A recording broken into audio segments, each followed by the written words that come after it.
ወይላብ ተጠመኩኝ በላብ ወይላብ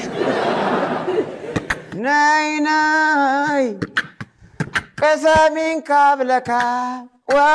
ወይላብ ቀደም ካሉት ከዘጠናዎቹ ሙዚቃ ውስጥ ተወዳጅ የሆነውን እርጅኝ አብሮ አደገ የሚለውን ሙዚቃ ግጥሙን ቀይሮ መስፈን ነው ነገራችን ለእናንተ የሚሆን ነው ከአበባልና ትግስት ደግሞ ትመስላላችሁ የኔ ውድ ጓደኛ የልቤ ወዳጅ ካንቺ ውጭ የለኝ የኔ የህይወት ቅመም ጓደኛ ነንኛ መቼም አንለያይ ገና እንዘልቃለን እስክንሞት ድረስ የኔ ህይወት